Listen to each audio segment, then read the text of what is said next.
Pertama, konsep kontinuitas fungsi.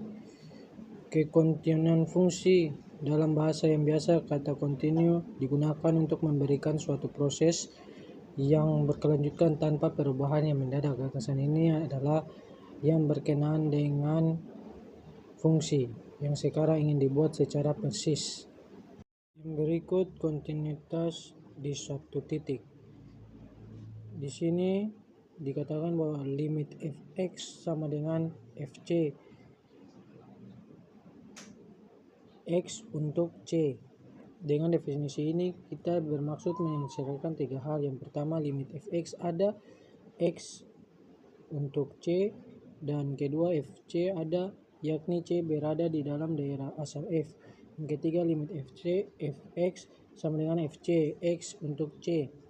Jika salah satu dari ketiga fungsi ini tak terpenuhi, maka f tak kontinu atau discontinue di c. Jadi fungsi yang diwakili oleh grafik yang pertama dan kedua di atas tak kontinu di c, tetapi kontinu di titik-titik lain dari daerah asalnya.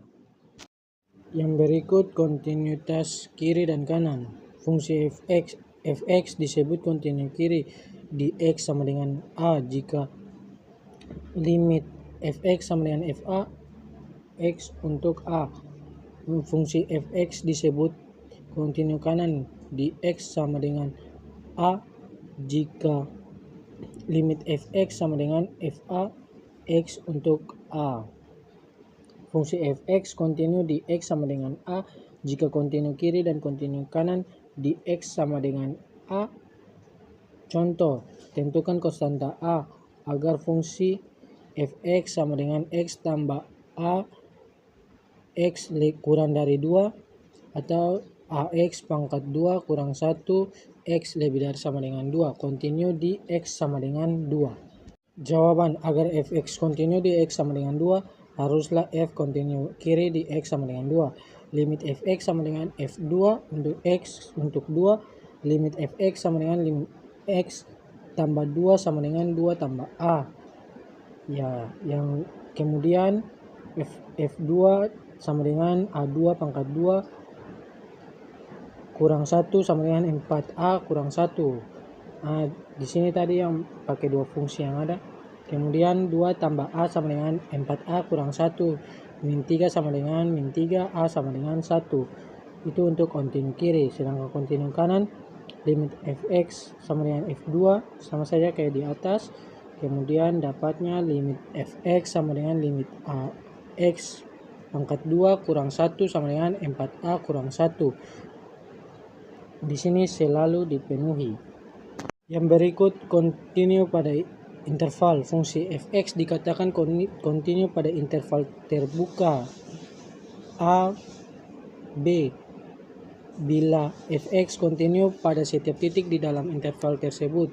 Sedangkan fx dikatakan kontinu pada interval tertutup jika kurung siku a, a, b. Jadi yang membedakannya itu kalau interval terbuka itu menggunakan kurung biasa, sedangkan pada interval tertutup itu pakai kurung siku. Kemudian fx kontinu pada a, b.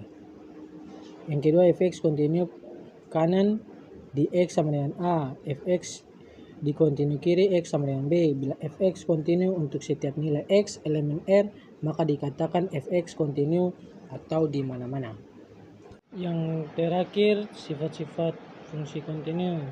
Jika fx dan gx kontinu untuk x sama dengan a, maka fx tambah atau kurang gx, fx, gx, dan fx per gx kontinu juga untuk x sama dengan a, asalkan pada fx per gx ga tidak sama dengan 0.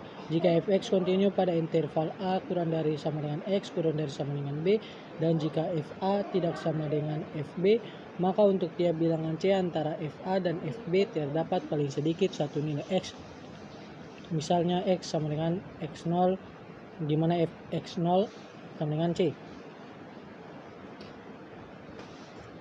Yang berikut, jika fx kontinu pada interval a kurang dari sama dengan x kurang dari sama dengan b, maka fx mempunyai nilai terkecil m dan nilai terbesar m pada interval itu. M kecil dan m besar ini dimaksudnya dengan nilai yang m kecil itu nilai yang terkecil, kalau m besar itu nilai terbesar.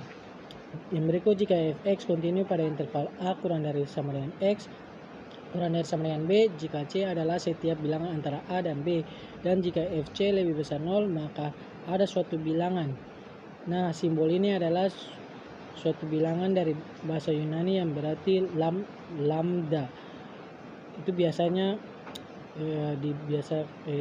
di dalam lambda itu ada suatu nilai.